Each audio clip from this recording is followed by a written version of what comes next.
एक दिन एक हस्बैंड बहुत ही गुस्से में मेरे क्लिनिक आया और बोला, ये कोई तरीका होता है? मीटिंग में हूं और मेरी बीवी फोन करके बोलती है, मेरा ओवल्यूशन टेस्ट पॉजिटिव आया है, आप जल्दी घर आ जाओ, हमें वो अभी करना है वरना मेरे एग्स मर जाएंगे। ये आपको सुनने में बहुत ही फनी लगेगा, पर एक ऐसा कपल जो प्रेग्नेंट नहीं हो पा रहा, उसके लिए ये एक इम्पॉर्टेंट बात है। ज़्यादातर कपल्स के लिए उस सही टाइम का पता लगाना जब सेक्स करने से प्रेग्नेंट हो सकते हैं बहुत ही आसान है। तो आइए जानते हैं प्रेग्नेंट होने का बेस्ट टाइम।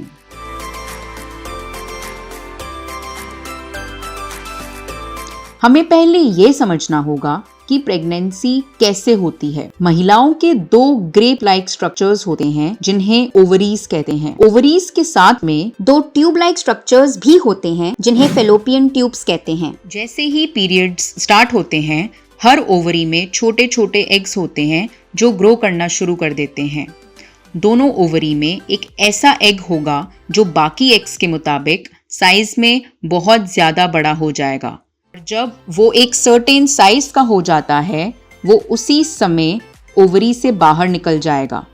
फेलोपियन ट्यूब की फिंगर्स उसे ले लेती हैं और वहां पर वो स्पर्म्स का वेट करती हैं। अगर पार्टनर के स्पर्म्स या स्विमर्स वहां पर एक दो दिन पहले हुए इंटरकोर्स की वजह से प्रेजेंट होते हैं, तो पहले बेबी ट्यूब में फॉर्म होता है और फिर 3-4 दिन बाद बेबी नीचे आता है, वोम की लाइनिंग से खुद को अटैच करता है और ग्रो करना शुरू करता है। ये वो टाइम है जब एक प्रेगनेंसी टेस्ट पॉजिटिव कहलाता है।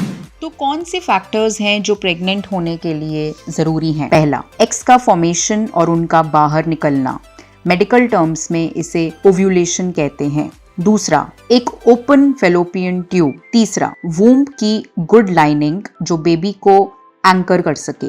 चौथा, बहुत सारे स्पर्म्स और उनमें इतनी शक्ति होनी चाहिए कि वो वजाइना से एग की तरफ पहुंच जाएं जो फेलोपियन ट्यूब में है। ओव्यूलेशन से 3 दिन पहले या 1-2 दिन बाद वो बेस्ट टाइम होता है जब ये सारे फैक्टर्स प्रेजेंट होते हैं। जनरली ये बेस्ट टाइम पीरियड साइकिल के 11वें से 15वें दिन के बीच में आता है, लेकिन ये सिर्फ उस वुमन के लिए होता है जिसकी रेगुलर पीरियड साइकिल होती है, मतलब एक ऐसी साइकिल जो 26 से 28 दिनों की होती है। अब एक महिला कैसे पता करे कि वो ओव्यूलेट कर रही है? पहला, फिजिकल सिम्टम्स से पता लगाया जा सकता है, जैसे लोअर टमी में थोड़ा दर्द होना, कभी कभी टांगों में भी दर्द होता है, ब्रेस्ट्स फुलर होते हैं, थोड़ा पेनफुल फील करते हैं और टच करने में भी सॉफ्ट लगते हैं। ओव्यूलेशन के आसपास सेक्सुअल ड्राइव भी हाई होती है। दूसरा है बीबीटी मेथड या बेसल बॉडी टेम्परेचर मेथड। ये होता है एक वुमन के शरीर का टेम्परेचर जब वो सोकर उठती है। ये उसके बेड से उठने या चलने, ब्रश करने या फोन पे बात करने से पहले का टेम्परेचर होता है। इस टेम्परेचर को एक डिजिटल थर्मोमीटर के थ्रू मेजर किया जा सकता है। इसके लिए स्पेशल बीबीटी थर्मोमीटर भी आते हैं जो अब अवेलेबल हैं।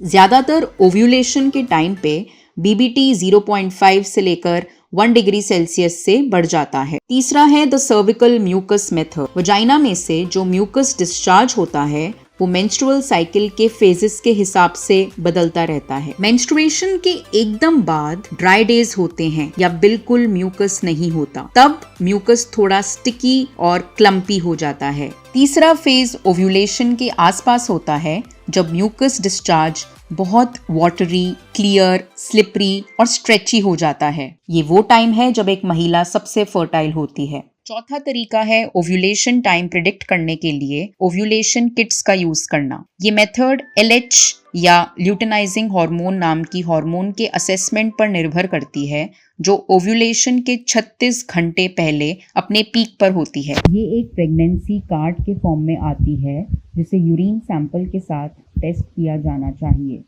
ये एक सिंगल लाइन दिखाता है जब LH पीक नहीं हो रहा होता और एक डबल लाइन जब LH पीक हो रहा होता है।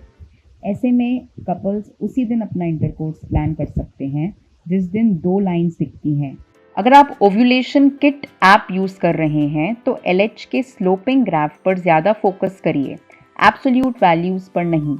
प्लीज़ याद रखिए कि ओव्यूलेशन प्रिडिक्ट करने की ये सारी मेथड्स सब्जेक्टिव हैं, वेरिएबल हैं और बहुत सारे फैक्टर्स पे डिपेंड करती हैं, जैसे एक्टिविटीज़, इन्फेक्शंस, स्ट्रेस, अलर्टनेस और पीरियड्स की रेगुलरिटी। आप अपनी ओव्यूलेशन को प्रिडिक्ट करने के लिए आप इंटरनल सोनोग्राफी या ट्रांसवजाइनल सोनोग्राफी भी कर सकते हैं। ये साइकिल के 7th डे से स्टार्ट होती है और फिर ये ऑल्टरनेट डेज पे होती है और बाद में रोज़ ये देखने के लिए कि एग कैसे साइज में इंक्रीज कर रहा है और कैसे रप्चर कर रहा है। तो सोनोग्राफी से वो रप्चर क्लियरली डॉक्यूमेंट किया जाता है और ये ओव्यूलेशन का ज़्यादा ऑब्जेक्टिव प्रूफ है। आजकल ऐसे बहुत सारे ऐप्स हैं जो मेंस्ट्रुअल साइकिल को ट्रैक करते हैं और आपकी साइकिल के पैटर्न के हिसाब से ओव्यूलेशन प्रिडिक्ट करते हैं। ये ज़्यादातर कपल्स के लिए सही काम करते हैं। तो मैं लास्ट में यही कहूँगी कि अपनी टिकिंग बायोलॉजिकल क्लॉक को लेकर इतना स्ट्रेस मत लीजिए।